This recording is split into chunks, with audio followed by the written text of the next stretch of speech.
Hello. Thank you, Ivan. So in this session, me and Simon and Tony, we are going to discuss about the preliminary result of the South Dunedin pilot study. And so this one is the one that we conduct for South Dunedin only. And again, it is just like the starting point. And we want to like gain some of the feedback from you as well as some comments so that we can start working on the other city. So in this session, we actually have two parts. The first one is a empirical analysis on the house market reaction to the flooding risk in South Dunedin. And then the second one will be the forward-looking modeling discussed by Simon and Tony. So in the first session, what I am showing here on the slide, it is the June 2015 flood in South Dunedin. And so on the 3rd and 4th of June, what happened is that we had a 36-hour rainfall event that is both extreme and intense. And so together with that, we have a high tide case, and then we also have the together with that, we have a high tide case, and also we have some like infrastructure problem, and then that led to 1,200 house underwater. And this one combined together, it cost $138 million in terms of insurance. But this one is just the tangible loss only. There's a lot of intangible loss that haven't been accounted for. But this one is one of the test case for New Zealand in terms of like it had been associated with sea level rise and climate change on the media. And maybe it is not only about that, but then that is where we are going to like focus our study on. So like in here, what I'm showing here is a geographical representation of South Dunedin. So the area that is like green, the area that is blue is the one that is 2 meters above the sea level. The areas that is like yellow, that is 3 meters under the sea level. So South Dunedin is actually a part of, it is a residential suburb, and then it is very like densely populated. There's a lot of smaller house in here. A lot of house in here is very like old. On average, the house in here is 75 years old. And then most of the house in here, it is under a regulation called the minimum floor level. So that is the hatch area in here. It covers most of the low-lying areas as well as the coastal area. And then the red one is the 2015 flood.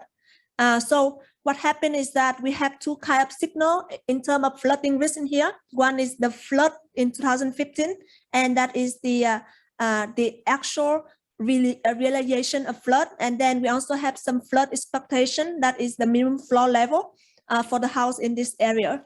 So we want to like take advantage of these two like signal to see how the market react to the house price. So that is the a little bit background about our paper. I'm going to talk about the finding later on, so I'm just going to move to the next in the methodology part. So what we did is that we obtained data from CoreLogic. We have 29,000 transactions from 2000 to 2018. And so what we did is for us to calculate the price difference of the house in this red area, that is the house in the minimum floor level, versus the house in the, the gray area, that is the rest of Dunedin city. So this is an econometric model, so I'm not going to talk more about that. But then with econometric model, what happened is that the house that is in the flooding zone is often the house that have very like different like characteristic from the rest of like the Dunedin city. So like I said, they are very like densely populated. They are often smaller. They are like older, and maybe some of the price signal is not the price signal of the flooding risk itself, but also the price signal of other like characteristic of the house. So for us to ensure that we don't have this kind of like problem, we do some kind of matching to ensure that like we have a more balanced sample in terms of like houses. So originally, this is what we have, the full sample, and then at the end we end up with a more balanced sample in which like the house on the outside zone is more like related to the house in the inside zone. So that is our strategy, and we fit 3 models to calculate the price effect. So what we found is that like generally, so in here, again, this is a full sample and a matched sample. The one in the yellow line is the ex ante flooding risk discount. That is the discount of staying inside the minimum floor level zone. And so what we find is that like house owner normally they will ask for around 5 to 6% in terms of like discount if you want to like buy the house inside that area. So this 5 to 6% is quite stable over time. And so that is the price of a normal flooding zone. That is around 2% in terms of flooding probability. But then what is more interesting is the blue line here. So the blue line is the flood risk discount after the June 2015 flood. And so what we found is that like within the first 3 months, people are scared of the flood. And then maybe because people are scared of the flood, or maybe there is some like damage, that is not insured. There is a discount of like a very deep discount of around 15% within the 3 months after the flood. However, this kind of like discount, it kind of disappear over time. So what you see is that like within like 18 months, it kind of like reduced to around 2%. So what happened is that this is really a very interesting finding that we have. We found that people, they are scared of flood, but they are also like, they easily forget. And just now, like Ivan mentioned about the behavior of bias in like the market. And so this is the first empirical evidence that we found for South Dunedin. So with that, I will move to the second forward-looking model led by Tony and Simon. Thank you, Quinn. So for this second part of the South Dunedin study, the pilot study, we're looking at spatial modelling effects of sea level rise on South Dunedin. In particular, we are using bathtub methods and also geometric or groundwater based methods to establish the effects of sea level rise on property in South Dunedin. So I'm here to give an introduction to this part of the project. Simon's going to come in and detail the groundwater modelling, and then I'll round off with some initial results from this pilot study. So this is a scenario here. We have this low-lying area of Dunedin with basically a groundwater table that is not far below the surface and very susceptible to sea level rise. And we have these two approaches to model sea level rise, one bathtub approach and one geometric, and Simon's introduced those two approaches. So in particular, the geometric approach factors in this groundwater table and also tidal factors. Important, and some would say a defining aspect of this approach is the emphasis on uncertainty. So every one of the components, the land as basically recorded by elevation data, LiDAR data, digital elevation models, that's one component. The sea level rise itself with various scenarios, that's another component, and also the groundwater model each has its own component of uncertainty which needs to be modeled.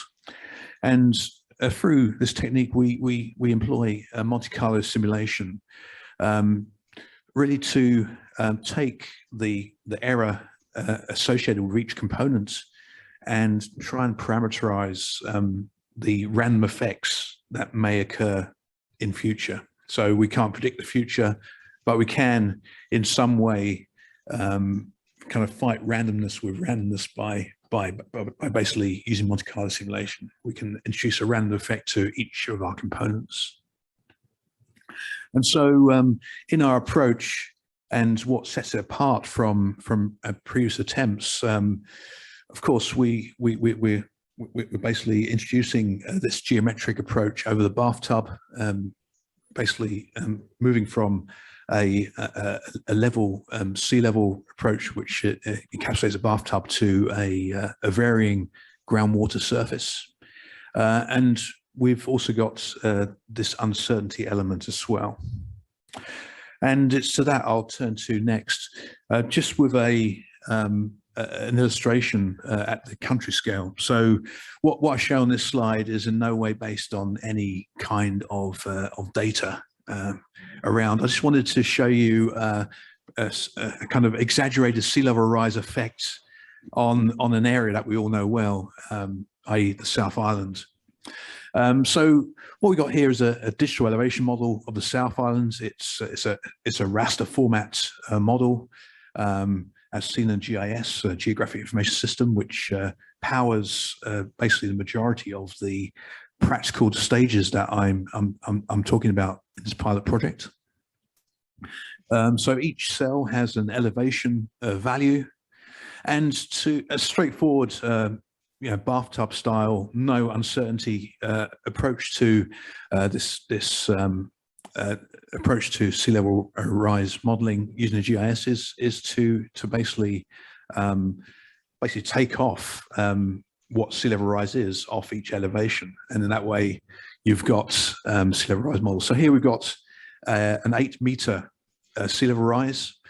You can't see it so well, but in the low-lying areas around Bluff and Invercargill, you can see that there's more black areas, more low-lying areas as a result of sea level rise.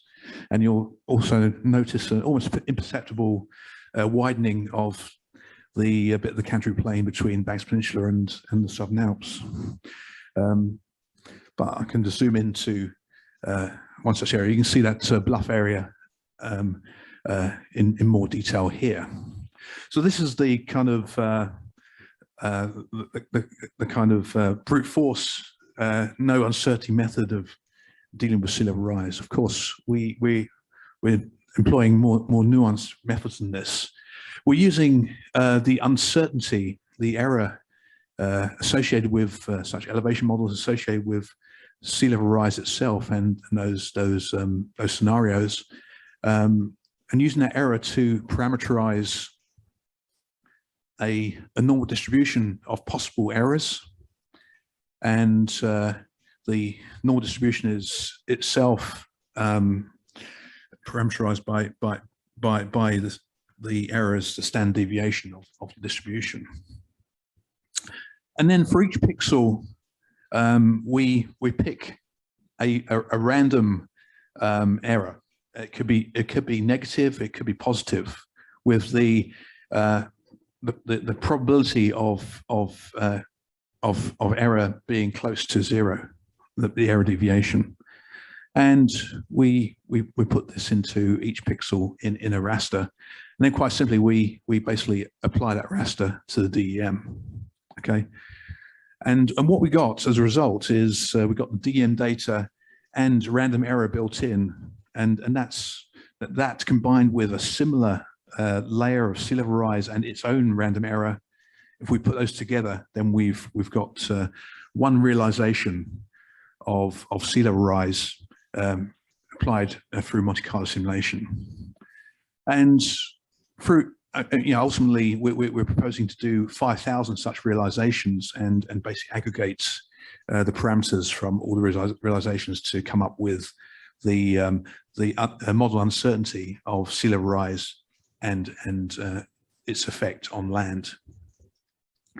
What I'll show you with the pilot project after Simon's explaining the groundwater modelling is the pilot project uses 100 realizations. Okay. So prior to me inviting Simon on, just an account of the entire process. I won't take too long about this because I've explained quite a bit about it. So I might wander over here, or use the mouse. Of course, yeah. Hello.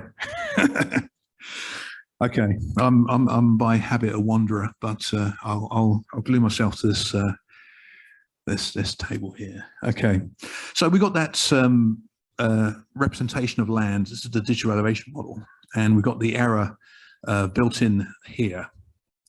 We're proposing to use different resolutions of elevation, raster elevation data, And if I follow the bathtub line, which we're modelling, we've got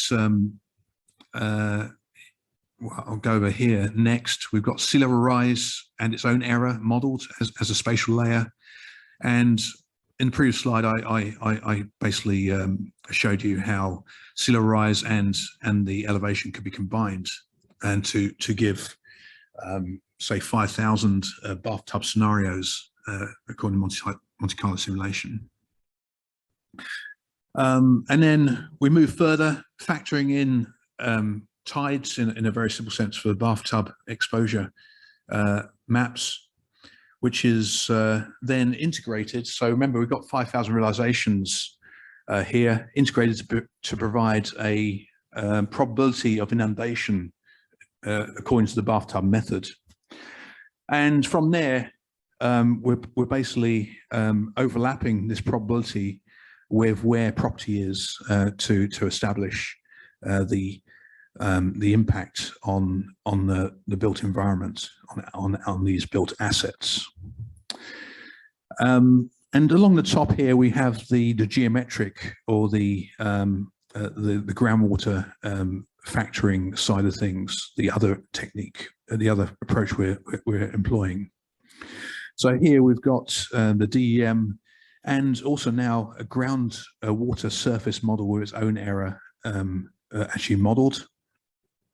And this then becomes the input into the same line of process as what I just explained for the bathtub side of things. And so along the geometric modeling side, we have an alternative set of results. Okay, so next I'll invite Simon on, and he'll explain more about what happens with the groundwater modeling.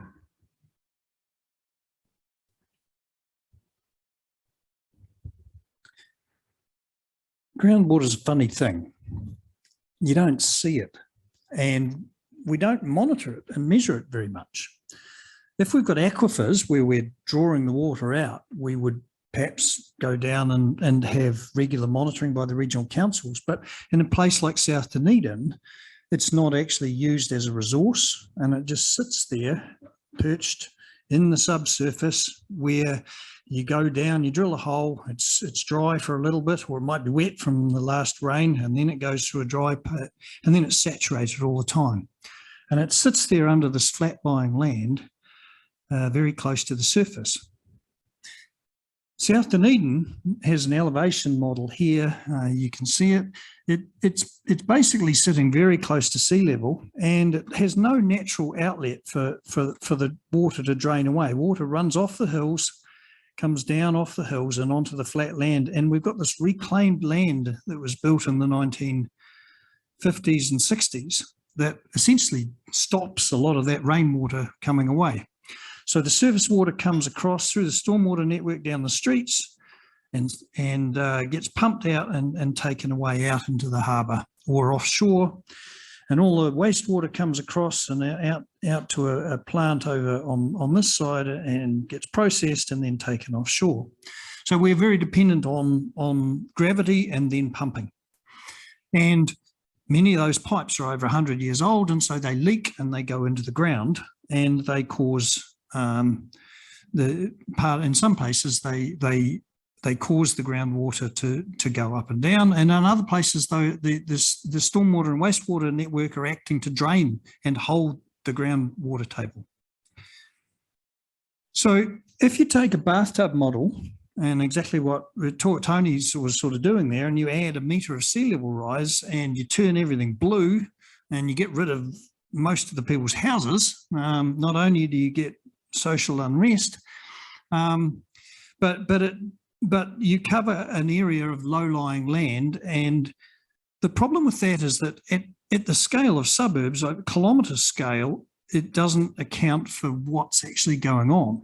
And anyone that was in the South Dunedin floods will tell you that the area that flooded and the problem areas, both in 1968 in the Wahine storm the early parts of the Wahine storm, and in 2015, when we've had our two biggest flood events, occurs in a completely different place. And the problem with the flooding is that it was actually a combination of surface water and potentially groundwater, and not just groundwater or something like that, despite the notion that it was just the beginning of the effect of climate change. And the problem for groundwater is that it's really quite complicated, that it's dependent on the rain that infiltrates to make the groundwater come up, but also it has its own effect on the surface water, that over time, as these events step up, they help to bring a small amount of the groundwater up.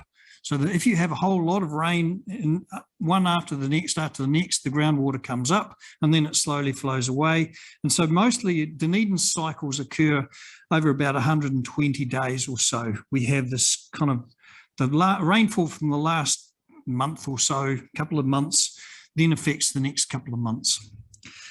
But we're expecting over time that as the groundwater comes up, where it's connected to the surface, that we'll have these events that top it up and bring it up. And essentially it's shown in this diagram where we're expecting rainfall events to become closer and closer together because of climate change and the increasing precipitation and the intensity of precipitation. And that the effect of those ones really in terms of the flood is dependent on the storage and the amount of storage underneath the surface between the water table and the ground surface. So it's really it's a non-linear problem. So in 2016, 2017, we got together a whole group of people, different organisations, and put in a monitoring network in Dunedin. To monitor shallow groundwater.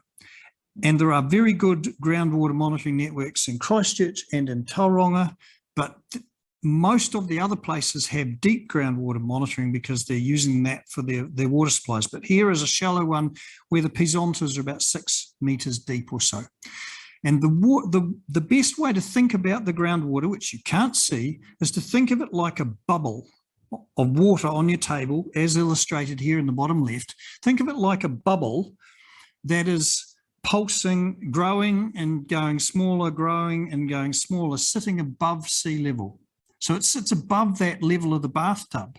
And where it gets up close to the surface means you don't have as much storage for rain, and you're going to have an effect on the runoff if it's connected to the surface, if it's relatively permeable. Where it's impermeable, there won't be that strong relationship. So here's Dunedin, and it's this bubble. It sits about, mostly there's this sort of bubble out on South Dunedin that's sitting about 0.5 metre above sea level, maybe almost 1 metre above sea level, but below ground just. And where it gets runoff from the hills, the water table sort of slopes its way down and across South Dunedin and pushes this ridge out across the city.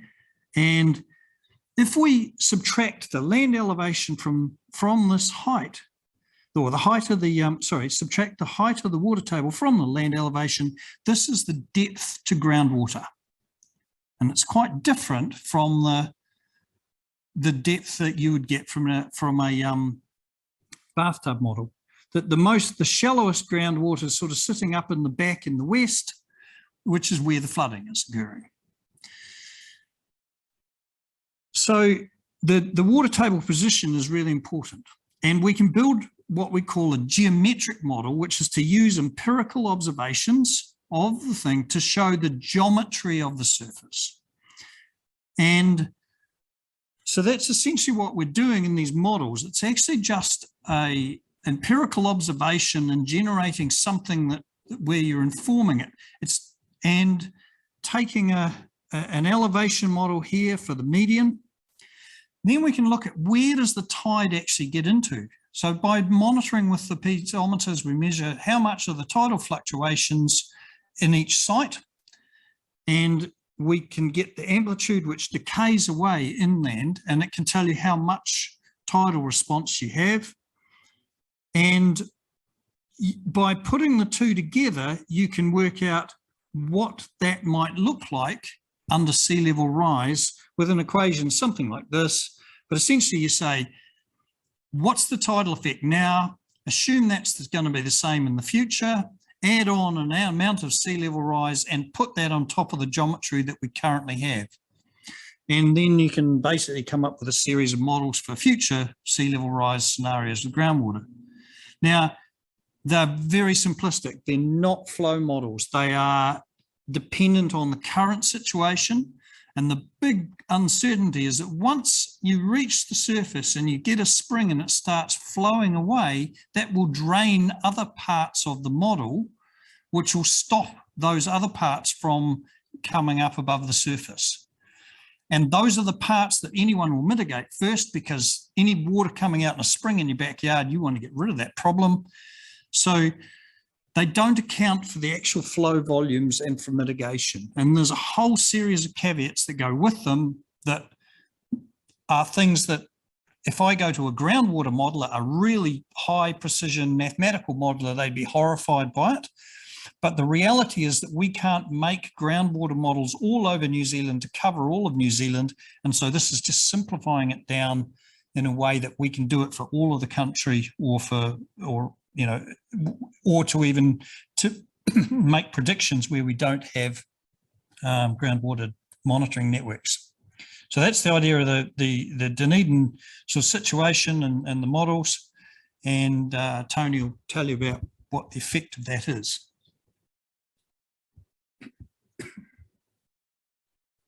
Thanks very much, Simon. So what we got here are the results of the pilot project with a limited Monte Carlo uncertainty modeling approach to both the bathtub and the geometric stroke groundwater methods of modeling sea level rise. What you see here are three different scenarios. Come back in camera.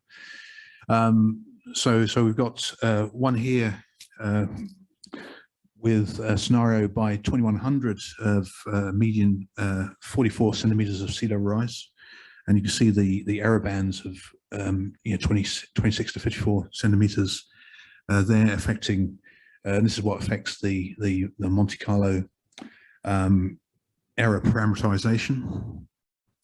And you can see for the second and third maps of South Dunedin, we've got 53 centimeters and I think 74 centimeters of sea level rise model. And you see their effects spatially in South Dunedin as mapped on the infrastructure and properties there. In light blue, you can't see so much of this, but light blue covers the areas where the bathtub model says there will be inundation only. The green areas cover the areas where the geometric model says there'll be inundation, and the dark blue areas are where the two models agree. And you can see as the projected sea level rise by 2100 increases, that the amount of agreement between the two increases. But fundamentally, we can see already the benefits of the groundwater modeling effects, which basically covers areas that are relatively far inland in South Dunedin, being plausibly inundated. So these areas actually agree quite markedly with actual flooding areas from empirical data. Here is here are some results. The same results, but represented in a different way. Instead of spatially, we're now talking about the count or number of inundated properties. Again, in green, we've got the geometric model, green circles, and we've got the kind of a Venn diagram type arrangement. We've got in light blue the bathtub model, and the dark blue where properties in both are basically identified as being inundated under this scenario. So that's along the top, and you can see the increase and also the convergence of the results of geometric and bathtub results as the amount of sea level rise, projected sea level rise increases. And the same results down the bottom here are related to rateable values at risk, so accumulated rateable values at risk. And so you can see the basic results from geometric methods, and you can see as throughout these results that geometric methods identify more properties in the main as being at risk. And we can see the bathtub results only and the overlap between the two.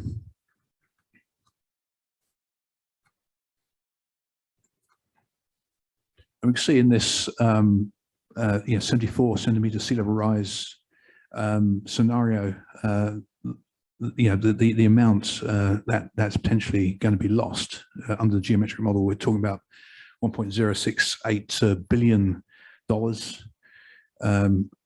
in terms of property rateable value being lost to inundation, and a 63 million New Zealand dollar price depreciation. But remember, this is based on a initial pilot model. We're going to in the next stage, as part of the STRAND project,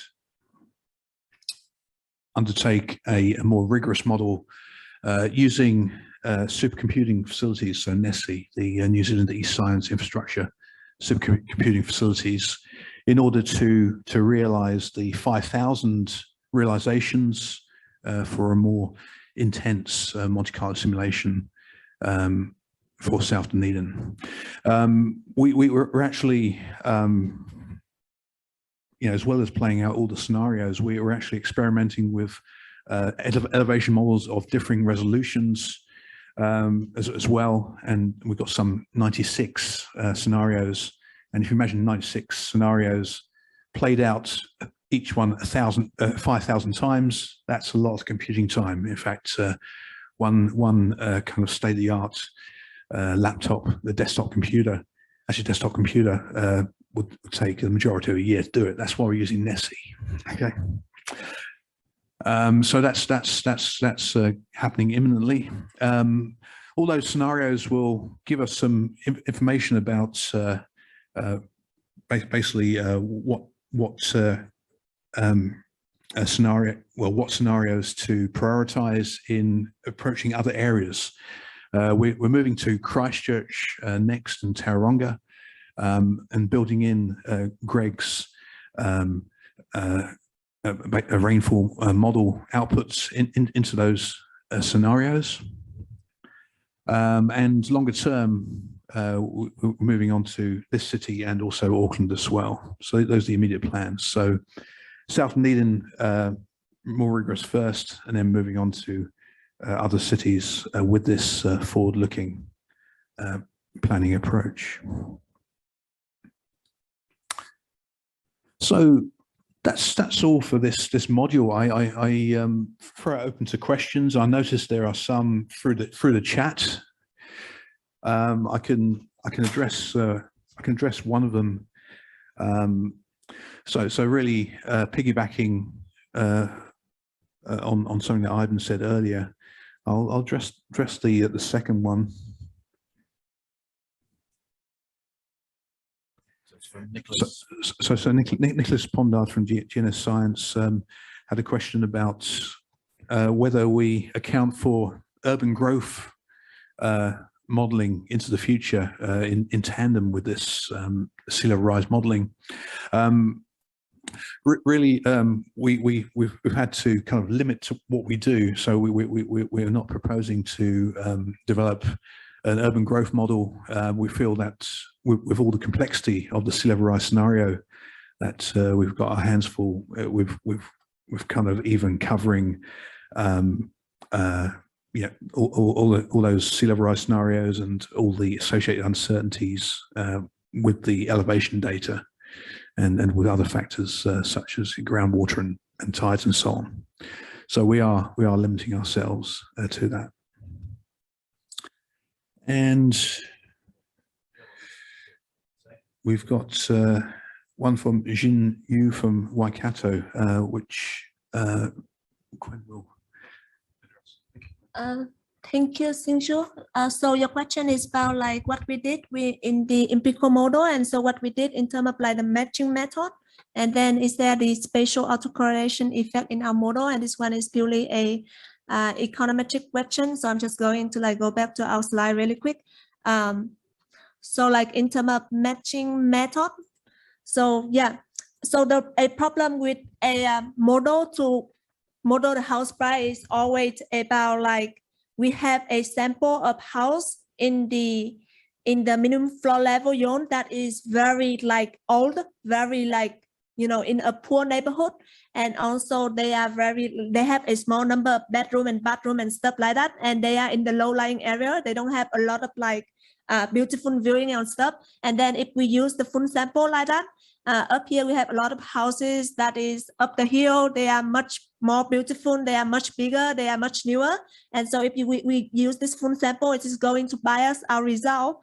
And so what we did is that we used all of the observable characteristic of the house structure and stuff. And then we also use the longitude and latitude of the house, so that what we did at the end of the day is that we combine all of those characteristic into one single score, and that using nearest neighbor matching.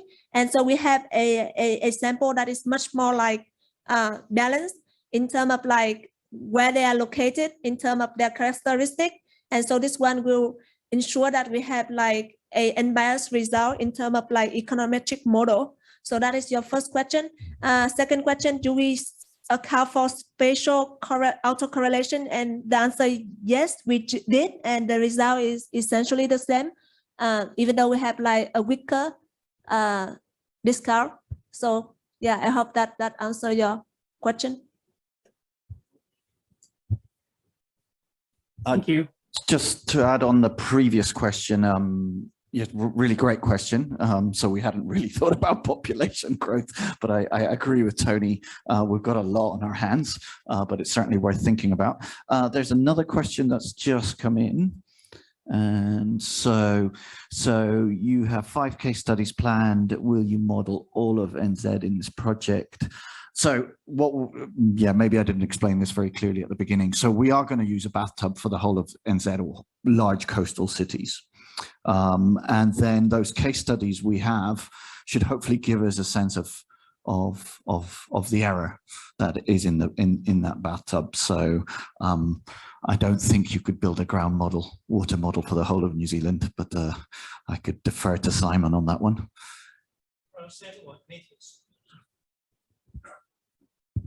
There are satellite methods to estimate the groundwater table, but they're pretty granular, and you're probably better with a more general assumption that if you're within a certain distance of the coast in a young sediment, it will be somehow equilibrated and then sloping up at a certain angle, depending on the hydraulic gradient and the type of material you're in, is probably better, as accurate anyway as using satellite estimates.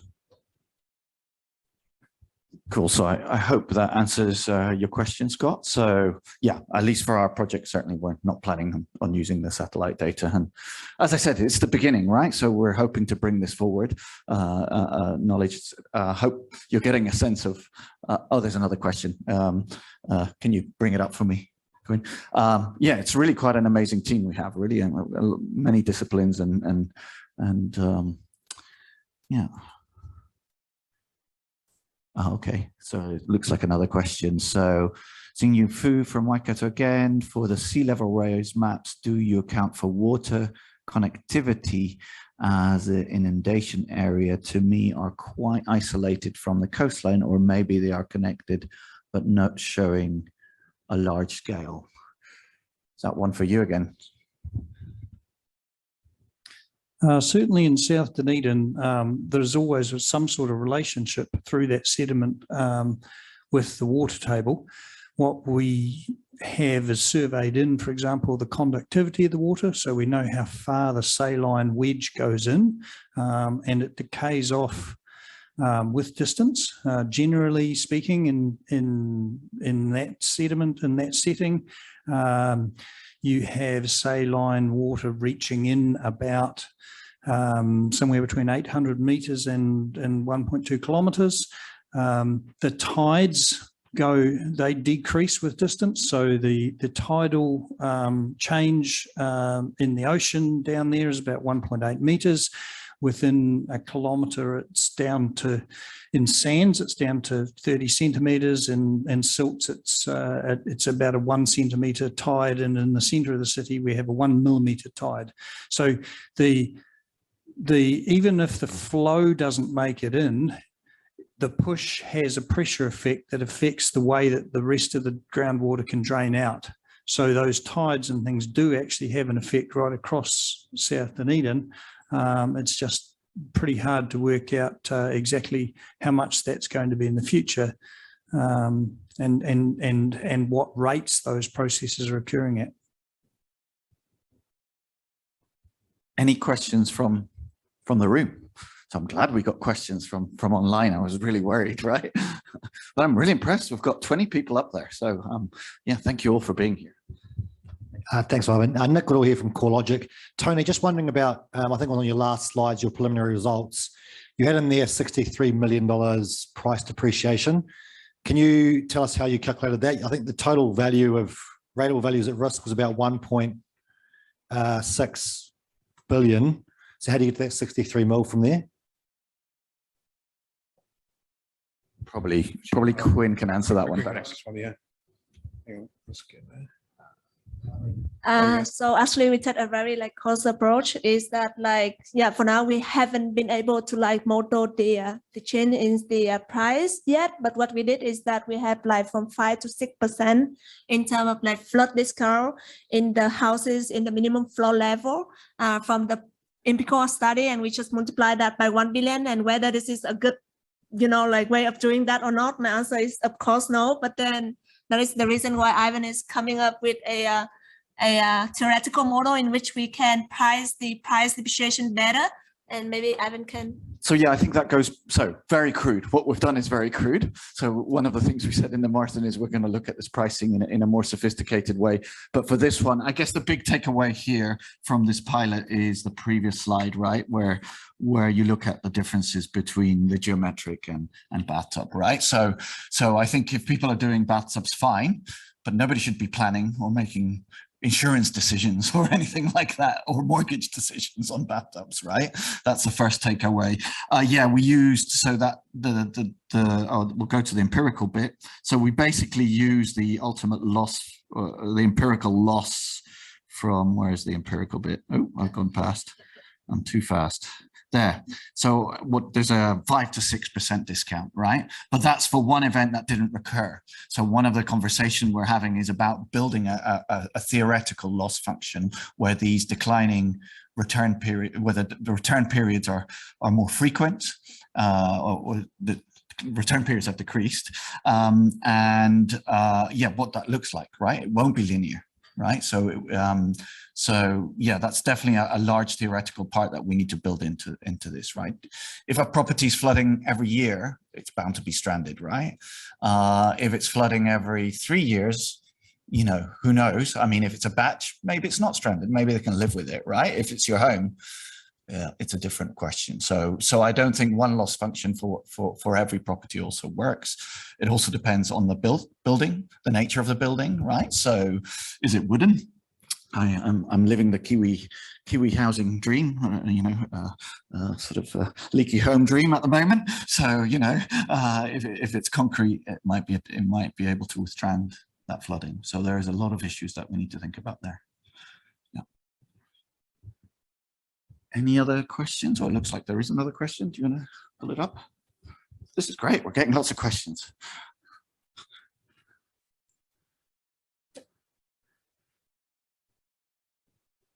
So given that you plan to model all of NZ using a bathtub model, how does that differ from or build on existing national scale bathtub modeling of flooding impacts and sea level rise, which have been done by, so that's a fair question. And I guess one of the things is we would take that through to the stress testing.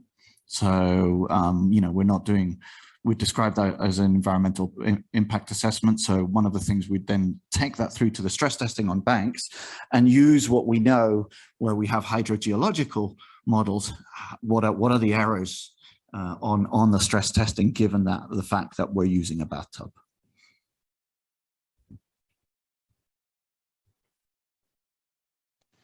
Yeah, okay, thank you. And just to clarify then, so you're not planning to redo the bathtub modelling? You know, I think we need to, because one of the things we're doing in our project is we're going to match properties to mortgages so that we know what the exposure of each bank is. So we're looking at the differential exposure of banks. So we're planning to redo it, yes. Even though it already exists at a spatial scale? Well, I mean, we can use it if we can have a conversation. Yeah, absolutely. If it's possible for us to match it to the properties, you know, there's various other data sets we're planning to use. Yeah, so we're open to that discussion. There's also a lot more LiDAR coming on. Well, and also there's better estimates of sea level rise as well. Maybe do you want to talk about that, Simon, or no? Yeah, so some of the things that are coming through next year are the New Zealand sea level rise estimates, which have local rather than the global sea level estimate, plus local with land motion on it, so they can be absorbed by the model. And then also we're getting more and more LiDAR flown and collected all the time, and there's lots of national compilations of those now starting to come out, which certainly weren't around 3 or 4 years ago, and they have an effect on the model as well. And again, there's a question around the resolutions we're thinking of talking about. I don't know if you want to say anything there. I'm not sure what resolutions the 2015 was, but yeah, we're... So currently Ryan's also, I don't know if you're online, Ryan, but he's doing some work in South Dunedin using a different groundwater model that we've been developing under the New Zealand Sea Rise project, which is a fully coupled flow and rainfall model, which is basically giving the probability and the change in probability of the position of water coming out of the ground under sea level rise in a much more numerical way rather than empirical. Cool. Tony, do you want to say anything about LiDAR and resolutions that we're looking at? Yeah. I mean, just as part of the South Dunedin initial model, we're trying to range resolutions from 1 meter LiDAR to 8 meters, I think through 2 and 4 meters, just basically to see what the results are, and basically we'll go with the best results in moving to Christchurch and Tauranga.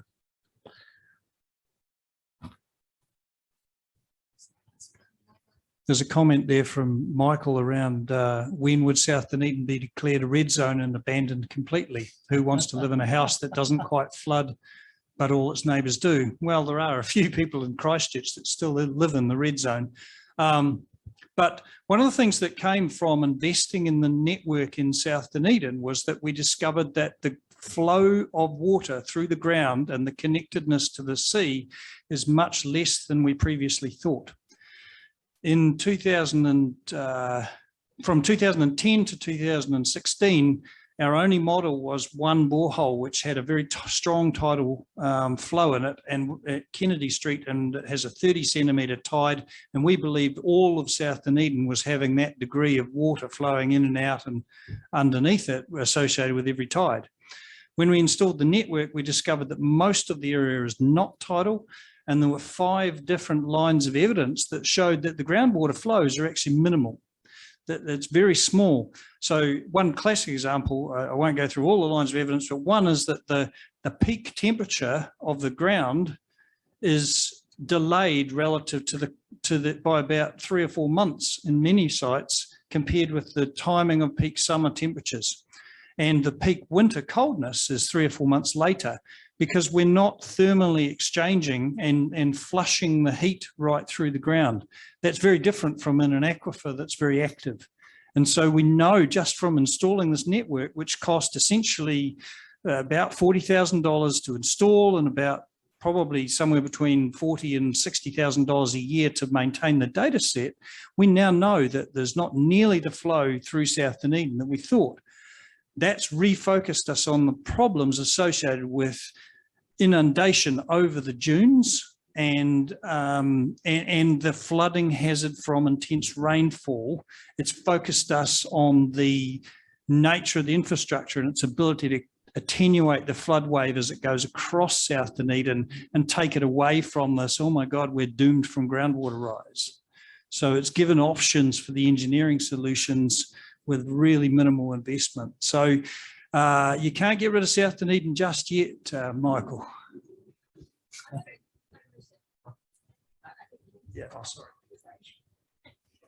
So the outcomes of this piece of research, will it be publicly available, or is there going to be some constraints on the availability of the data? Public good, we'll make absolutely so that's everything. a key, we can make everything available apart from some of the proprietary data sets that we've purchased. So that's a key difference about why you need to do the bathtub separately. Right. Because the information that comes from NIWA is not available and not able to be made publicly available. Okay. So that's a key reason why it's really valuable that you're doing. I mean, you know, yeah, absolutely. We want to be able to make everything available. To the extent we use finance data sets, which we've purchased, which are subject to agreements, then no, but everything else, the code, we're going to make available. Yeah. Fantastic. Thank you. Okay, conscious of time, but look, this is a consultation, so we'll have to look at some of these comments. There's some great comments, stuff we hadn't thought about. So this is the point of the exercise. We're 6 months in, so you know we're very open to collaborating with others. And yeah, we'll take away these notes. We'll break now for afternoon tea, and then after afternoon tea, we're going to be leading the CARI workshop. So it will be again blended online and in person. And so what we'll do is we'll put people in different Zoom rooms, and so it'll be less monologue, more dialogue. Okay, so it'll be a good chit chat. But for those of you online, I wish we could share afternoon tea with you, but do take a break and stretch your legs. And we'll be back at 3, and at which point Tony will talk you through the process of CARI, and then we'll split off into, sorry, we'll come back at 3 o'clock, yes, and we will split you off into groups and do some brainstorming related to the CARI index. Okay, so hope don't disappear, people online. Please stick around, and see you in 20 or so minutes.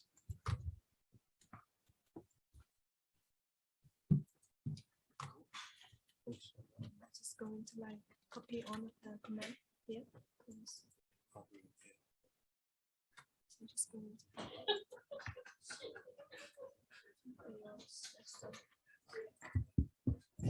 oh, there's one thing that like, you know, they ask why we model. I think that there's one thing called custom model in which there's that.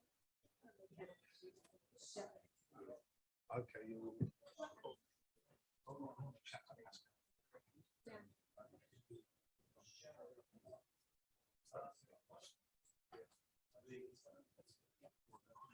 I'm going to divide them. Oh Oh yeah. So I'm going to send the extend form right now to them. And maybe before you start, you want to say, can you guys size the consent form? I'm going to collect from them. So I'm going to get.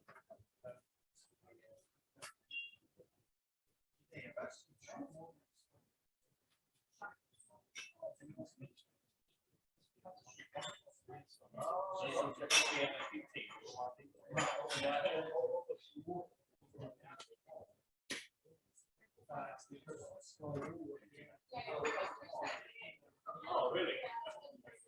Yes. Yeah.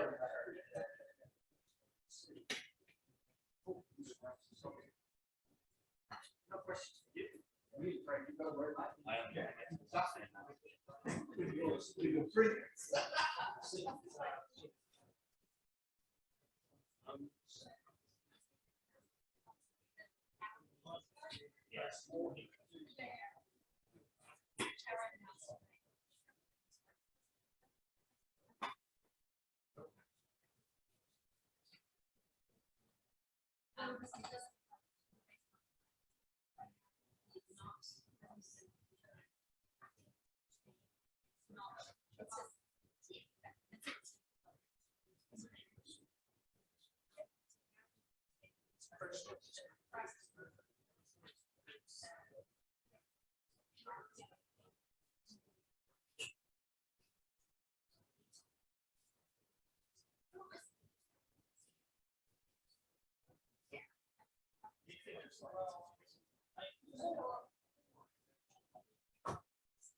Yeah, that's right.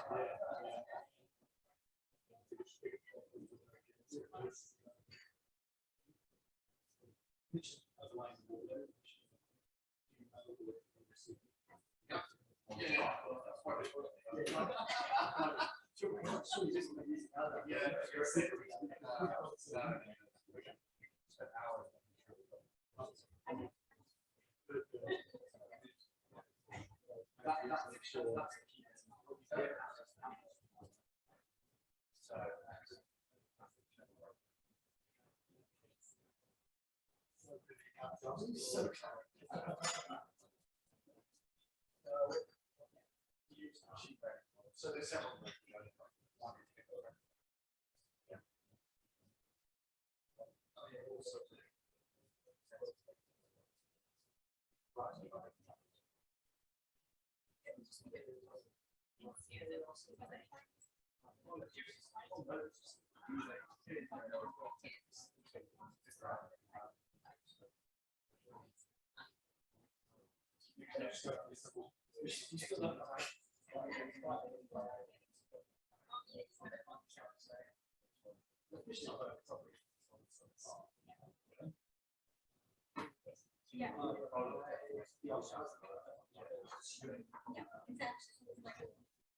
Right.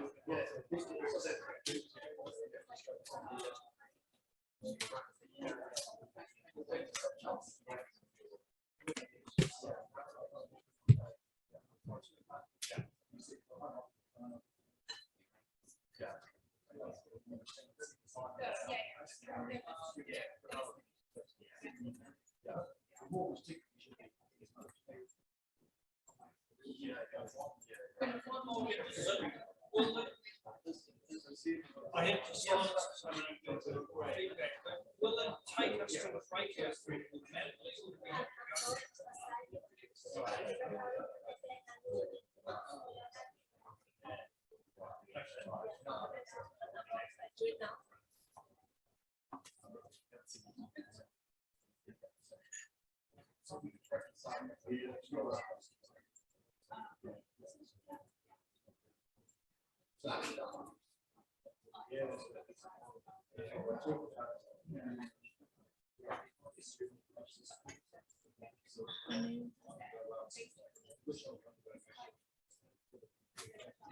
Exposure.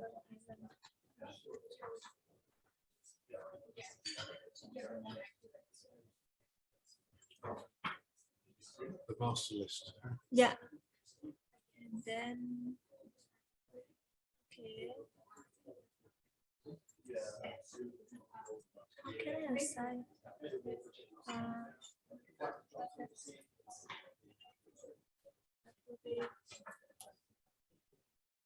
Greg is rename. Greg is Hazard.